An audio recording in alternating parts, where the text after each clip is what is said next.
13 through 28, primarily Paul's labors with Gentiles. Okay, good. All right, 13 and 14, first journey, primarily where, Janice? Southern part of? Galatia, good, Lynn. And the Isle of Cyprus. Second journey, Jane, primarily where? So Macedonia and Achaia. Good, Greece, Corinth. How long did he stay at Corinth, Rachel? Corinth. At least how long? It's specifically mentioned. I'm sorry, I'm thinking of Ephesus, so Okay. so. Well, we'll go ahead. How long was he in Ephesus? Ephesus? I know was 2 years, I believe. Oh, 3. Okay. 3 years. Okay, good. Okay. All right. Jane, help her out on Corinth. Corinth is 18 months. 18 months, Okay, right. At least 18 months. All right. Let's do it this way. The second journey is when the letter writing begins. And what letters did he write and from where, Sister Eleanor? First and Second Corinthians. Not yet. First, second, Is it Thessalonians? Thessalonians, right. From Corinth. Corinth, okay. All right, what's First Thessalonians about, Sister Linda? In a nutshell, in a sentence. Okay, Karen? First Thessalonians in one sentence.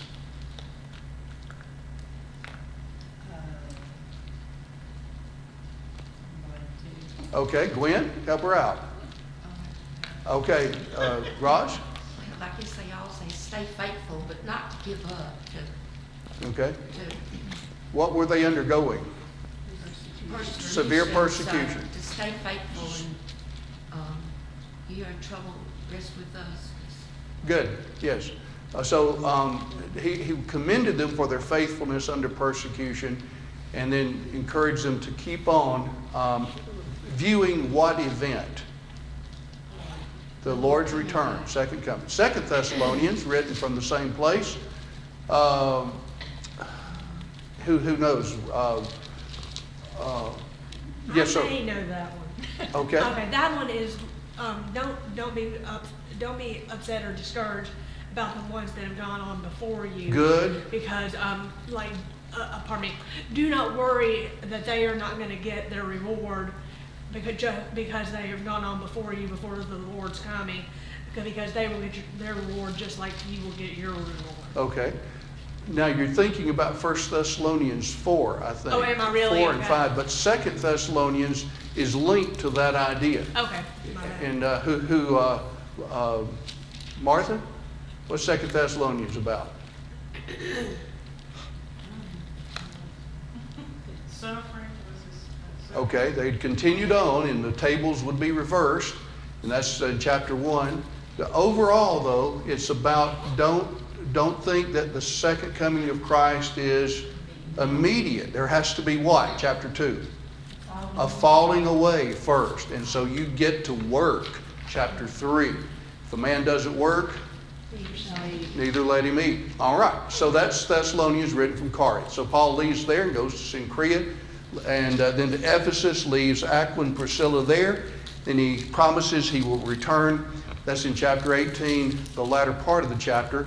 And then so Paul then goes on, leaves them from Ephesus and sails to Caesarea, and then he salutes the church in the big city of Jerusalem. Then goes north to Antioch. All right, and then during the meantime, somebody has come from Alexandria to Ephesus. Of whom do we speak? Apollos. And you tell me real quickly, he was mighty in the scriptures, an eloquent man, taught accurately the things about Jesus, but he only knew the baptism of John. All right. So who took him to them and expounded the way of God more accurately? Aquila and Priscilla. Good. All right. After all that, then he wants to go over to Sea City. Corinth. Good. And he does. Then in the meantime, who comes to Ephesus? Chapter 19. Paul. Good. Comes through the upper country. And so he comes to Ephesus and he finds 12 men who have been baptized incorrectly in the baptism of John. And so we have extra, I was teaching class in Acts not long ago, just in fact this week. And we were talking about that, and we just ran the passages because it's really helpful to know about, Matthew 3 and Matthew 11, Matthew 17, Luke 1, when Zacharias, you remember, was told by the angel Gabriel that the son that his wife would have would come in the spirit and power of Elijah. And so that's a lot of that fools a lot of people. They think spirit and power, that must be Christ. No, it's John. In fact, Malachi 4, the last two verses of the Old Testament, end with, before the day of the Lord comes, I will send Elijah the prophet, who will turn the hearts of the children to the fathers and the fathers to the children. In other words, bring them back, hopefully, to the standard that Abraham, Isaac, and Jacob had somewhat set. Okay, so that's the baptism of John. And so Paul tells them they need to be baptized in the name of Christ, which they are. He lays hands on them, and they're able to speak in tongues. So mightily grew the word of the Lord and prevailed. Down later on I think it's 1920, all Asia heard the word at this time.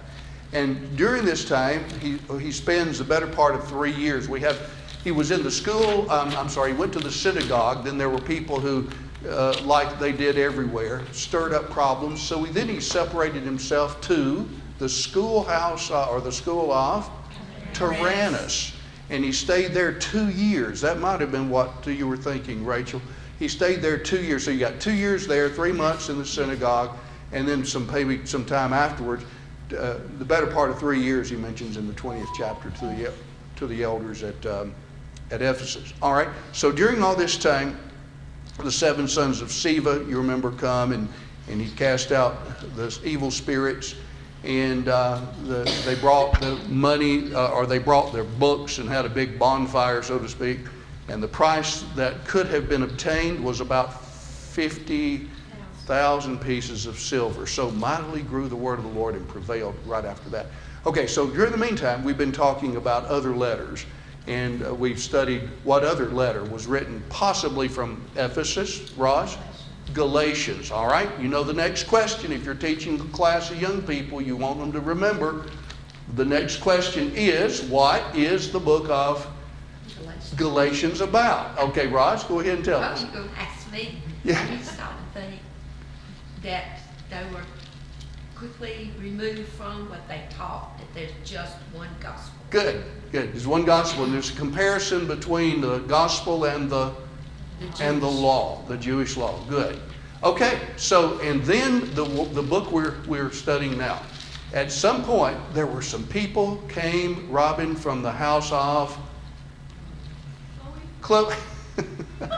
That sounds like an echo. Chloe. I said it first. Okay, you said it first. There you go. Okay, and they said, Paul, there are problems. And so the first 6 chapters, he addresses those problems. Gwen, what's in chapters 1 through 4? Just an overall view. There are problems, you don't have to specify, but they had what among them? Contentions, that's right, divisions. And he had dealt with that in chapter 1. In chapter 2, it was over having worldly what, Karen?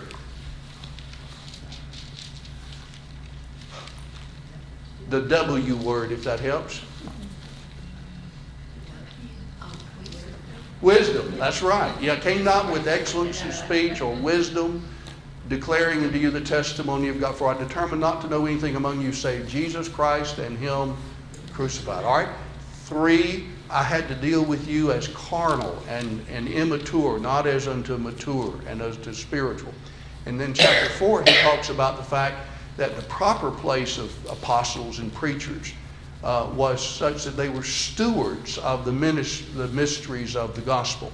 All right, so 1 through 4 is kind of a section to itself. Then 5, tell me what's in 5. What was the problem? Man took his father's wife. That's right, man had his father's wife. 6, Rachel, come back to you. Pardon me. They were going to, I'm sorry. I'm blanking. You having a mental blank there? Jane, help her out a little. Going to law with the brethren. Oh, Going to law. that's- And then he showed why, he comes back to the idea of chapter 5, why what problem is sinful? Fornication. That's right. Every sin a man does is without the body, but he that commits fornication sins against his own body. All right? And then he gives us some encouragement as to why we should keep pure bodies in the last two verses. In fact, we mentioned that last night here at Pleasant Grove. He says, your body is a temple of the Holy Spirit, and you're not your own. So we should glorify God in our bodies. Okay, 7, but through the end, deals with the questions that they had written, because it starts, all of you can quote this now. Now concerning the things whereof you wrote. Right, and so 7 deals with, they had questions about the subject of marriage. 8, 9, and 10, subject of offering things, all right, sacrifice to idols. And then 11, 2 through 16, he commended them relative to what subject? The covering, headship, how it's shown. 17 through 34, he condemned them because they were not what? Observing the Lord's Supper properly. 12 through 14, what do we have? Now concerning spiritual gifts, all right? I want you to remember this now. 12, he talks about the purpose that God had. And he starts off, you've been idols. All this is from God. But he gave various gifts in order to do what? The P word. Is that P-R-O-F-I-T? To profit withal. Okay, 9 gifts mentioned. And then he compares it to, to a physical body. And we have physical members of the bodies. Not everybody does the same thing. All right? 12, 13, 14. 12 is the purpose of it. 13, you need to exercise these gifts with love. And he describes it. But he also shows that the reason you don't need to get so up in the air about all of this, he didn't say up in the air, but you ought not to get so big on yourself, is because these are what in nature? Temporary. That's right, they're temporary. Love never fails, but whether there be knowledge, it will be done away. Tongues will cease. Prophecies will be done away. Now we know in part, we prophesy, but when that which is perfect is come, that which is in part shall be done away. All right, now that was in 13. Now we're in 14, and 14 comes back to the proper use and abuse of these spiritual gifts. All right, so I've got a number of notes up here that are not in our overview. But this is where we are, the misuse and the proper use of spiritual gifts. And here are just a few, and then we'll start reading. 14 concludes the subject of spiritual gifts. From the latter part of 12 through 14, it's implied that the Corinthians desired to speak in tongues or languages not studied. However, when genuine love for brethren is present, what is in their best spiritual interest will occur.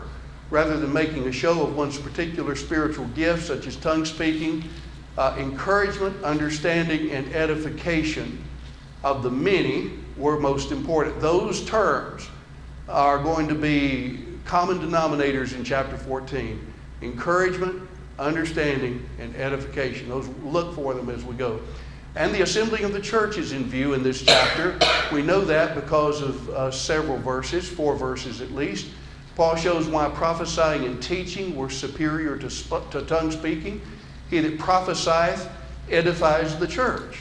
Greater is he that prophesies than he that speaks with tongues, in order that the church may receive edifying. And so we need to look for numerous uses of the words understood. 6 times in these verses, edified 7 times in these verses, or variations of those words throughout the chapter. So the great need was to speak in such a way as to be understood. When understanding occurs, spiritual edification takes place. Hence, less flamboyant gifts such as prophesying and teaching actually accomplish more spiritual good. I think that's significant for us. Tremendous lesson there. You know, some real splash, big splash comes in, a dynamo of a speaker, very theatrical. I've known some preachers that are like that. And the substance is very lacking, and yet everybody's enamored by that. But there's not much edification, because edification is based on understanding Scripture. And so all those things have to be taken into consideration. Paul gives various regulations for when the church is assembled for worship. These regulations were to ensure that all activities in assembly worship were unto edifying. They were toward. Remember, the word unto in our older translations just means toward primarily, and to be done decently and in order, the last verse. Two overarching principles of the chapter. This helped brethren as well as unbelievers and visitors in attendance, and they had some, as noticed in those verses. Though spiritual gifts were limited to a few decades, they needed to be regulated during that time. And yet the principles guiding their conduct are just as applicable to us as they were during the first century. That's a very, very helpful principle that I think some brethren don't appreciate. They tend to dismiss if they were miraculous spiritual gifts, and they say, well, that's no more than the principles that undergirded those that they throw out with kind of the baby with the bathwater. Those principles of unto edification, decently in order, those are just as timeless as anything else. So here we have the basic outline. The significance, well, again, the bigger picture is the misuse and proper use of spiritual gifts. So the significance of speaking so as to be understood as it begins the chapter. And then speak in such a way the church can be edified, which follows after that. And then the purpose of these tongues and the rules for proper use of them in the last. All right, let's start reading, guys. I've got a number of notes here. By the way, I didn't bring it, I made some copies. This is a little workbook on 1 Corinthians, and then I basically lifted a number of notes I've had in there. If you want one, I never push my stuff, but if you want one, I'll be happy to see that you can get one. Okay, let's read the first 5 verses here. Robin, if you would, 1 through 5 of chapter 14. Pursue love, yet desire earnestly spiritual gifts, but especially that you may prophesy. For one who speaks in a tongue does not speak to men but to God. For no one understands, but in his spirit he speaks mysteries. But one who prophesies speaks to men for edification and exhortation and consolation. One who speaks in a tongue edifies himself, but one who prophesies edifies the church. Yeah, and so the idea is if nobody, he edifies himself, that is, and then nobody else, if there's not a what there? An interpreter. We see that from later on in the chapter. I don't know if you can tell, but I highlighted those words. They come out at you. Understanding, edification, edified, edifieth, edifying, easy to be understood, edifying, my understanding. If you go through that, it just seems that's a common denominator. And as good students of the Word that you are, when you see those repetitive themes, then you see that's an emphasis, that's a message, that's a real driving point that the apostle is making. And so we want to make the same points they made. We don't want to just take something that we like to talk about. What was their a point out of all this? All right, so in verse 4, he that speaks in a tongue edifies himself, but he that prophesies edifies the church. Tongues evidently, and we'll see this later on, tongues evidently and we had this in a note, were more flamboyant. If you could speak in a language that you had never studied, that would really call attention to yourself, wouldn't it? Well, look in 14:22. Tongues are for a sign, not to them that believe, but to whom? The unbelievers. But prophesying is for a sign, not to the unbelievers, but to them that believe. What happened in Acts 2? Remember when the tongues parting asunder like as a fire sat upon each one of them. And when they heard these words, they came in one accord to the house where the apostles were. And some of them said, "What does this mean? What meaneth this?" And we hear every man speaking in our own language the mighty works of God. What does all this mean? So here were unbelieving Jews, unbelieving in the deity of Jesus, and they're being fascinated by the ability of these apostles to speak in languages they could understand. Well, the languages they were using were obviously revealing truths to these people. That's true. But there seemed to be an overarching idea that it was calling attention to these speakers. Well, here's a fellow, maybe Luke or someone like that, who is he's a teacher. Like, remember in Acts 13, there were dwelling in Antioch prophets and teachers, and then you have a listing of them. See, prophets and teachers. And here's a person who comes in, and he has the miraculous ability to teach. He's revealing truths and things like what we're doing right now. We're reading through 1 Corinthians. He could say, now, brethren, when we come together and there are tongues, this is what needs to be doing. Or if we've got a man over here and he's got his father's wife, this is what we need to be doing. And so he's teaching. And it's obviously they didn't have 1 Corinthians at that time. And so they're revealing truths that the church would need. Remember, Paul would go to one place and start a church like in Thessalonica, and then he'd leave someone like Silas or Timothy. And so it's obvious after certain ones had been baptized, there'd be somebody there to continually teach. So prophesying did more lasting good among Christians, but it was not as flamboyant or showy, we might say, as speaking in tongues. And he makes that contrast all through the chapter, that what is the best for the edification of the church. All right, let's move on. 6 through 11, Paul transfers the matter to himself and states that tongues must be interpreted to be useful. Who read last? Was it you, Robin? What about it, Martha? 6 through 11, chapter 14. Now, brethren, if I come unto you speaking with tongues, what shall I profit you, except I shall speak to you either by revelation, or by knowledge, or by prophesying, or by doctrine, and even things without life, giving sound for the pipes of harp, except they give a distinction in the sound.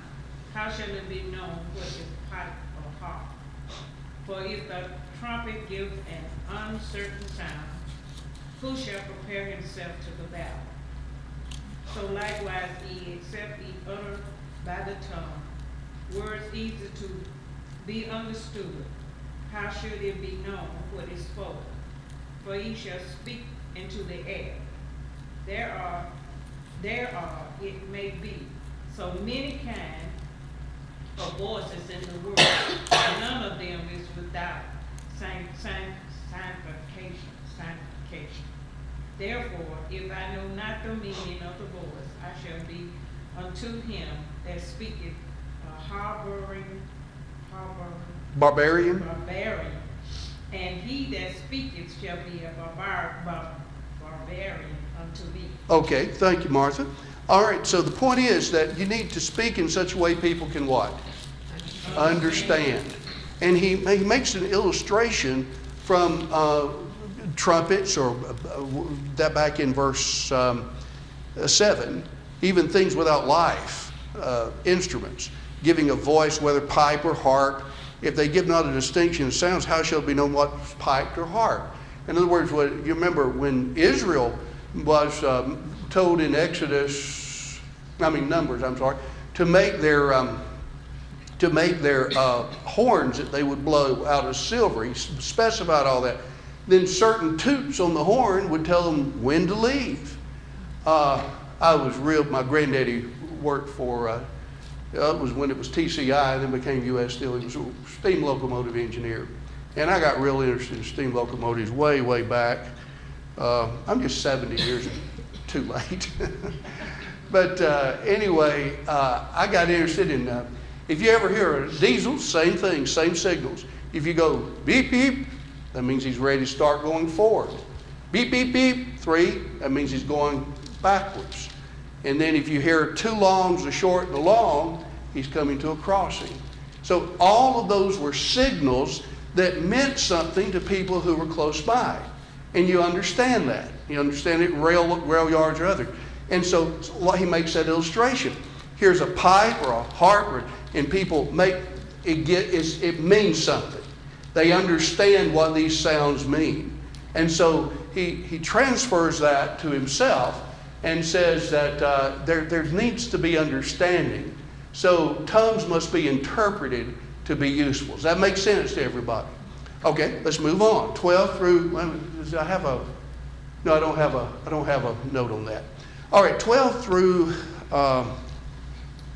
19.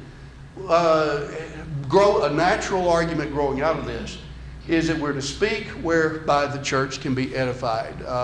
Let's see, Karen, if you would, 12 through, I may interrupt you, it's a long paragraph, but 12 through 19, yeah. Even so, you, since you are zealous for spiritual gifts, let it be for the edification of the church that you seek to excel. Therefore, let him who speaks in tongue pray that he may interpret. Let me interrupt you. Notice in 12, so also ye, since you are zealous of spiritual gifts. Given what he says in chapter 13, why do you think some of them might have been zealous of spiritual gifts? What could have been a motive? That they could edify the church? Or look at me? Look at me. Just like an apostle. Yeah, look at me and what I'm able to do.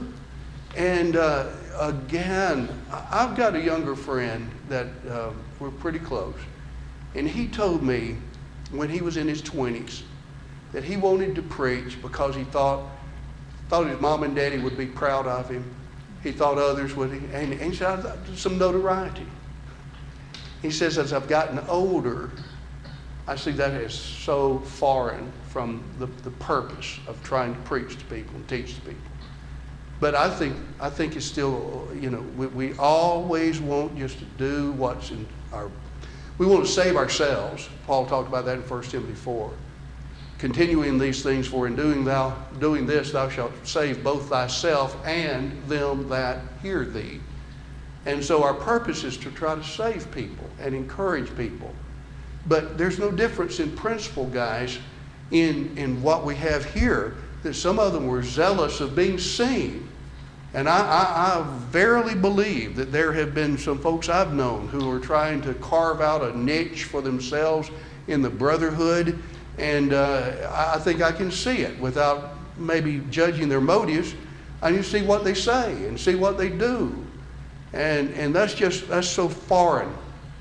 Pride ought to be stripped out of everybody. The very first beatitude, blessed are the poor in spirit. Theirs is what? Theirs is the kingdom of heaven. We've got to see I'm a nobody without God. And if God can use me in whatever abilities or lack of them that I have, fine. But just always keep that in mind, that I'm not worth what God has done for me.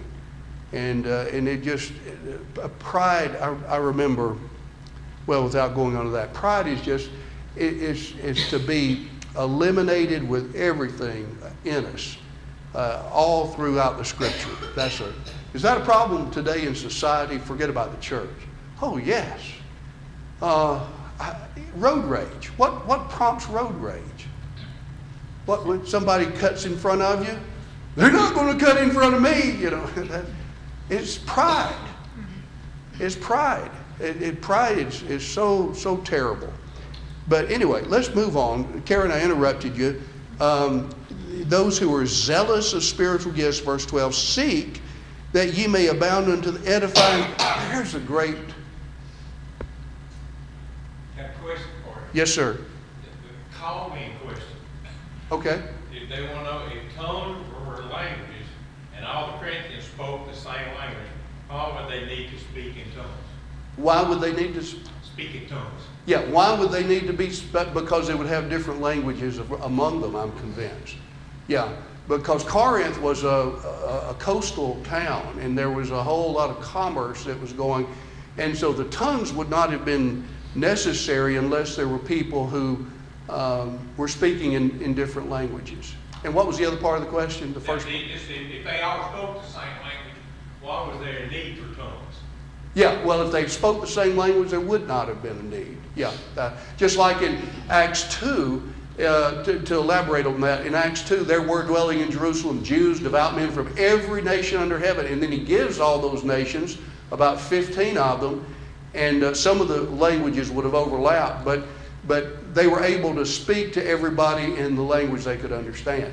But if they all spoke one language, there would not be a need for them. Yeah. Okay, thank you, Brother Charlie. All right, good deal. So, seek. Isn't this a great? This applies in sports. And I remember listening to them talking about the Philadelphia Eagles. That there's no big I, little you. Everybody was more team oriented. What can I do to help the team? Isn't that it in verse 12? Seek that you may abound unto the edifying of the church. That what we're trying to do in everything is to help others go to heaven. What will help them? Every word I speak, encouraging or reproof, whatever it is, I'm trying to help them go to heaven. Okay, so verse 13, let him that speaks in the tongue pray that he may interpret. Okay, Karen, 14 and following there. For if I pray in a tongue, my spirit prays, but my understanding is unfruitful. What is the conclusion? I will pray with the spirit, and I will also pray with the understanding. I will sing with the spirit, and I will also sing with the understanding. Otherwise, if you bless with the spirit, how will he who occupies the place of the uninformed say amen at your giving of thanks? Since he does not understand what you say. For you indeed give thanks well, but the other is not edified. I thank my God I speak with tongues more than you are.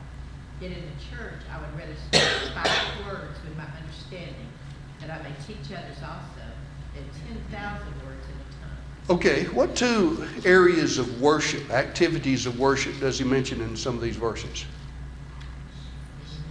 Praying and singing, right. Now, I want you to keep in mind, when he says understand, certainly his understanding would be included, but I don't think it's really that, I don't think that's the significance. Verse 14, if I pray in a tongue, my spirit prays, but my understanding is unfruitful. The understanding on the part of whom? Not Paul. The hearers. The hearers are not understanding. So what is it then? Verse 15, let's reread it. I will pray with the Spirit, and I will pray with the understanding also. I will sing with the Spirit, and sing with the understanding also. When I was younger and just getting serious about Bible study, I thought that just meant that we need to pray with the Spirit, we need to be fervent, and we needed to pray with the understanding. We need to understand all the words we're saying. And the same thing with singing. We'll be fervent and from the heart, and we need to understand all the words that we're singing. That's true. Those are true ideas. I just don't think this verse teaches that. The understanding is on the part of those that are around. And so when he says, and I think really verse 16 explains that.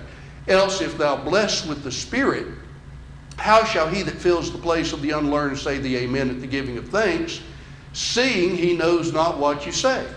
So the word praying with the Spirit, singing with the Spirit, praying with the understanding, singing with the understanding is being understood by those around you.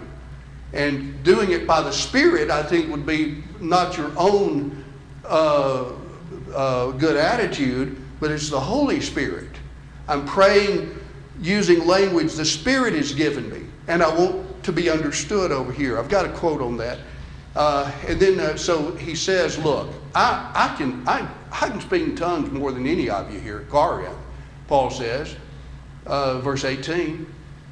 Howbeit, in the church, when we're all assembled, I had rather speak just a few words with what? My understanding, there again, he's not that he has understanding, but he is being what we would say understood by those who are around, that I might instruct others also than 10,000 words in a tongue. I've got a quote on this that I wanted to share with you from Brother David Lipscomb in his comments on this passage. He says, here the same thought is presented, and the idioms of the Greek and English languages require change of expression to bring out the thought. Neither the Authorized Version, that's King James, nor the American Revised Version does this as the connection showed. The thought evidently is, I will sing as the Spirit directs or inspires, and I will sing in a language that those who hear can understand. And the following verse, the following verse shows clearly that Paul's meaning is, I will pray and sing by the inspiration of the Spirit and in a language that they will understand to their profit. Contextually, I think that's what it is. Does that make sense to everybody? Okay.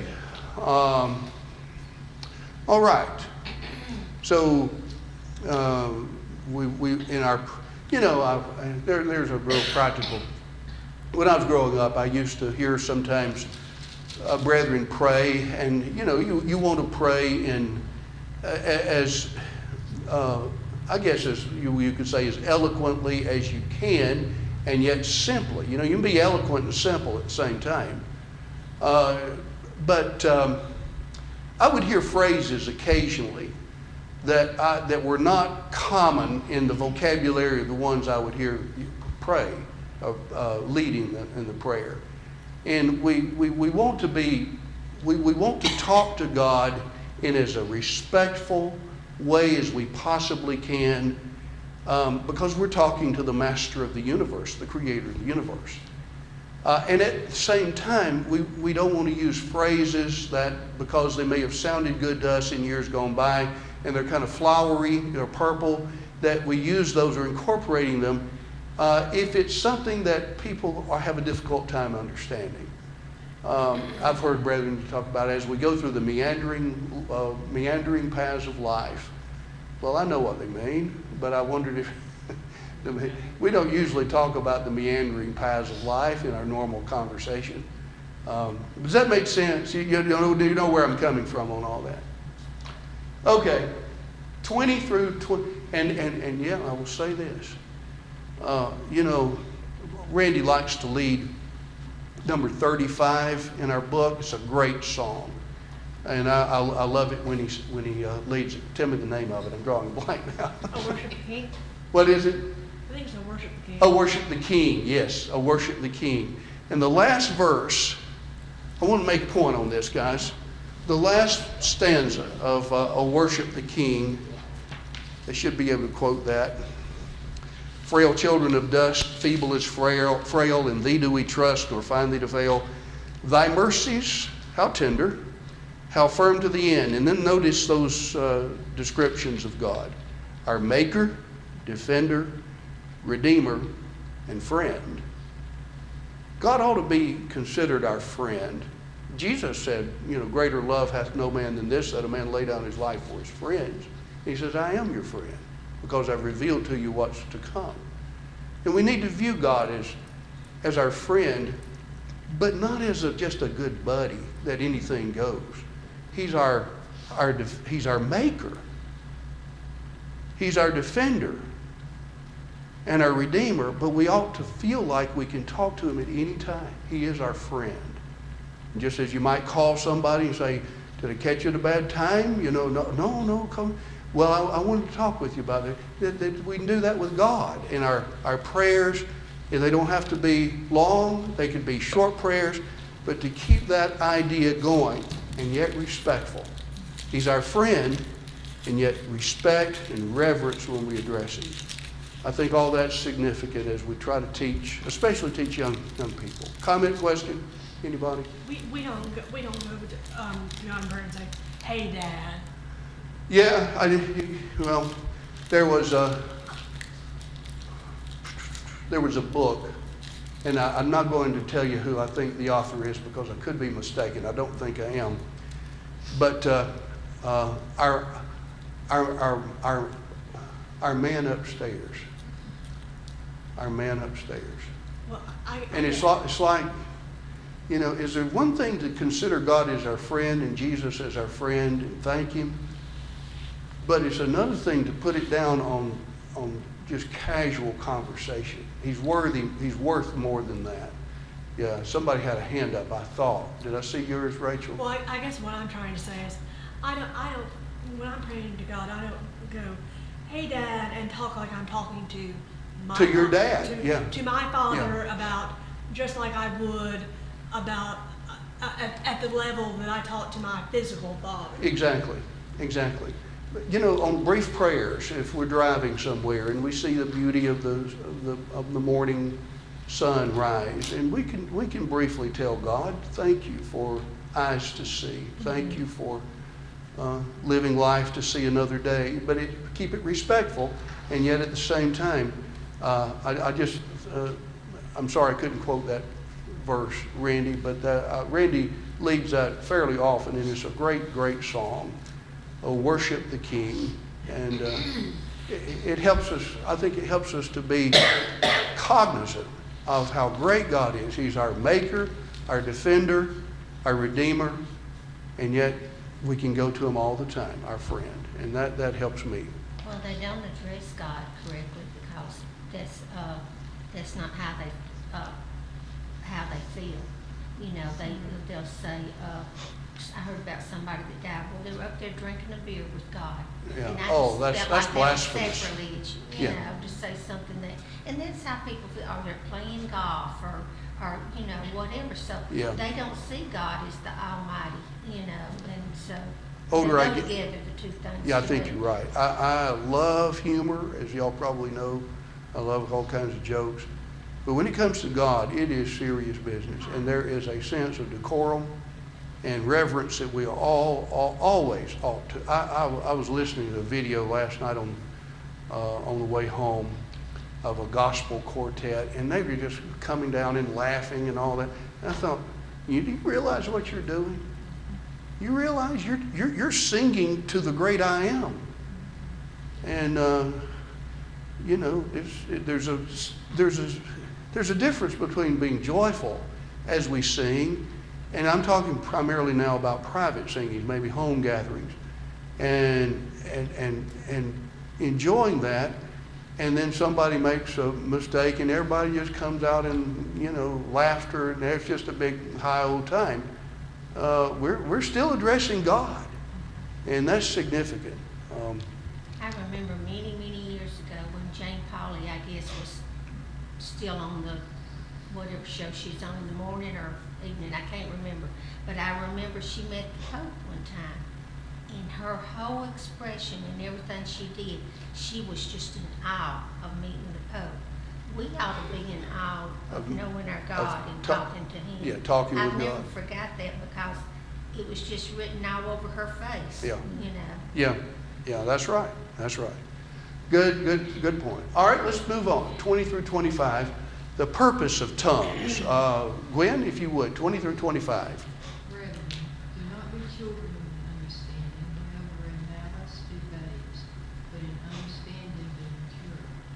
In the law it is written, with men of other tongues and other lips I will speak to this people, and yet for all that they will not hear me, says the Lord. Therefore tongues are for a sign, not to those who believe, but to unbelievers. But prophesying is not for unbelievers, but for those who believe. Therefore, if the whole church comes together in one place, and all speak with tongues, and there come in those who are uninformed or unbelievers, will they not say that you are out of your mind? But if all prophesy, and an unbeliever or an uninformed person comes in, he is convinced by all, he is convicted by all. And thus the secrets of his heart are revealed. And so falling down on his face, he will worship God and report that God is truly among you. All right, thank you, Gwen. So he takes into view here the reaction among people who are in the audience if this decorum is not followed. be children in mind. I mean, be not children in mind, verse 20. But in malice, be babes. In mind, be men. Evidently, to be childish, contextually, would be just to say, I want my part, I want to be seen. I want to speak in tongues. And he says, don't do that. And then he quotes from Isaiah in verse 21, in the law it's written, by men of strange tongues and by the lips of strangers will I speak unto the people, and not even thus will they hear me, saith the Lord. And so he concludes then, these tongues are not really helpful to you. They're a sign for unbelievers. But prophesying is better for you. And so if the whole church is gathered together and everybody can speak in tongues, and somebody unlearned, he doesn't know what's going on, or unbelieving, he's not become a Christian, he said, what in the world is going on here? You're just all crazy. You're mad. But if all prophesy and somebody comes in, he is reproved, he's judged, and the secrets of his heart are made manifest. Then, in other words, truth is being taught in a very effective way, to the degree that he is contemplating his relation to God based on the truth that he's hearing. And he comes to believe that he's in sin. And so in 25, the secrets of his heart are made manifest. So he falls down on his face and worships God, declaring, God is among you indeed. See, everything is done in order to try to focus our attention on our relation with God and to make it what it ought to be. Does that make sense to everybody? I've got a note or two on this. This is on Isaiah, the passage he quotes. Remember, this is where our little Bible history comes in handy. Isaiah is writing about 750 to 720. It was during the golden age when, who was king during that time, Jane? I know you know. It's second king. It's the second one by that name. Jeroboam the second. That's right. And sometimes it's called the golden age of Israel because what happened during those years, they had expanded their borders all the way back up to, way up to the Euphrates, and they had subjugated, not that they lived in it, kind of like the extended land promise. Financially, cultural, economically, they were just doing great. And so it was a blinding thing to the people. Oh, things are going so well, then they just assume everything's going well spiritually. But they were bankrupt spiritually, while all of this was going well commercially for them. Very, very similar to what Hosea was saying, because they were temporary. And they were contemporaneous. So he says, look, I'm going to use people who don't even speak your language to chastise you. Of whom did he speak? What nation would come in and take the northern kingdom? Assyria. Yes. So Isaiah told drunken priests who imitated him that since they scoffed, that imitated Isaiah, that since they scoffed at God's message, he would address them in a very different way by the Assyrians, whose language they would not understand. Implied is that it was no divine benefit to have teachers among them whom they could not understand. They were turning a blessing into a curse. Tongues were designed to aid Christians in preaching the gospel to various peoples in their respective languages, that is, the miraculous tongues. And when so used, they would bless people. But to use them for vain shows was a curse to them. And I think that is how Paul uses that little phrase from Isaiah. Does that make sense? Okay, good. All right, let me see if I had something else here. Yeah, another idea. By prophetic teaching, 3 stages are described that occur in the unbeliever or unlearned person. First, he learns his own spiritual condition. Second, he's self-condemned. Third, he sees his motives, his desires, and his actions in their true light. As you heard the prophets, this is again David Lipscomb, as you heard the prophets one by one, he would be reproved by all. You notice that? Look again in verse 24. If all prophesy and there come in one unbelieving, unlearned, he's reproved by all, he's judged by all, the secrets of his heart are made manifest. So his real character and moral state would be made known to himself. His conscience would be awakened, and he would see that it was evil. I'm not right with God. And it's possible that he would suppose that the speakers were aiming directly at him and revealing his feelings to others. For such an effect is often produced. That's produced now. It was with me. I remember listening to Brother Hugh Davis with midfield, Brother Hutto. And I was younger, and I would think he was preaching directly at me. I just thought, it's like you want to just, get down because you feel the weight of divine truth, though it might be a generic lesson, and yet you see yourself. I've had people say, were you talking about me? Well, you're tempted to say if the shoe fits, wear it. But no, just a generic lesson for everybody, including myself. But prophetic preaching must have had great power to make men feel that they stood face to face with God. For even faithful preaching today lays bare the sinner's heart, often causes him to feel that the preacher particularly intends him, and wonders that he has such acquaintance with his feelings and his life. I was teaching class one time on the life of Jesus up in Athens, and I was talking about how the Herodians and the Pharisees went together against Jesus, there when they asked, is it lawful to give tribute to Caesar? Y'all remember that? And he told them, and I made a point. I said, sometimes when you have the Herodians and Pharisees really didn't get along too much, but I said they had a common enemy. It was Jesus. And I said, are you aware of that even in the church, if you can have two people never been friends in their lives, don't have anything to do, and hear a preacher they don't like, neither one of them likes, and all of a sudden they're best friends, they have a common enemy. Somebody told me, were you talking about me? I said, no, I was just talking about what I was. There again, the divine truth, if it's listened to correctly, has a tendency to pierce our consciences. And okay, so here we go. Comment, question on any of that?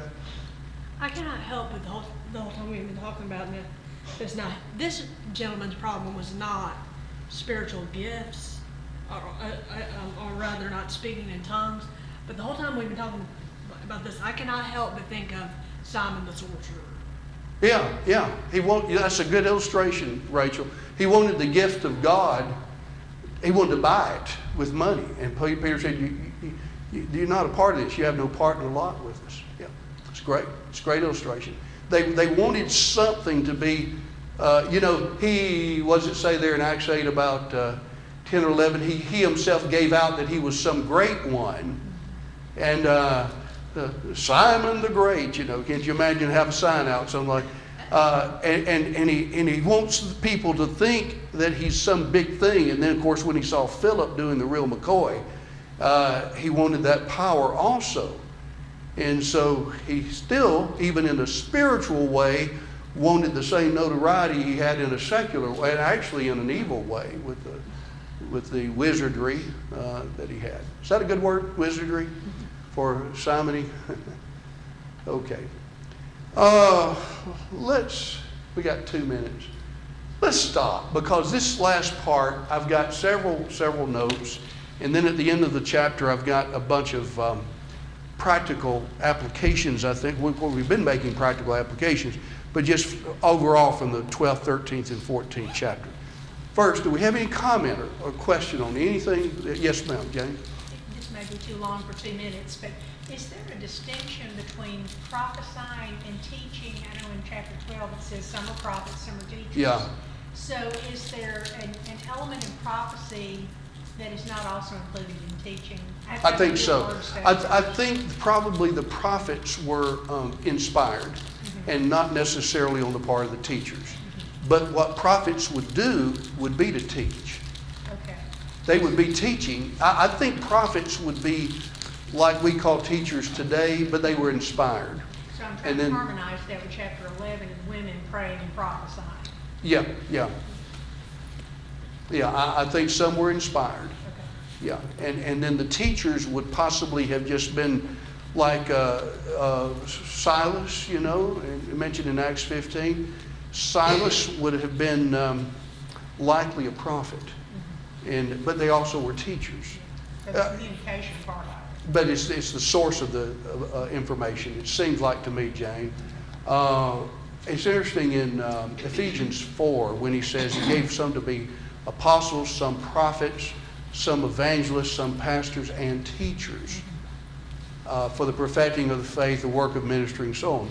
So it would seem like what he's saying there is that you have these, some spiritually gifted, some not, you know, for the perfecting of the saints. Yeah. Great question. Anybody else on that? Anyone else? Let's stop. Well, we won't go over time if we stop right now, and there's too much to cover because in this last part we have so much in our culture about women speaking, women preaching, and even some brethren who believe that this doesn't apply because of the spiritual gift situation. And I've got notes along those lines. Again, I'm not trying to push it off on you, but if any of you want the details on some of that, I've got it in this booklet. Just get with me after services and after our class, and we'll try to. Some of you already asked me about this, and I forgot who you were. I didn't jot your name down. So, all right, let's have prayer and we'll stop.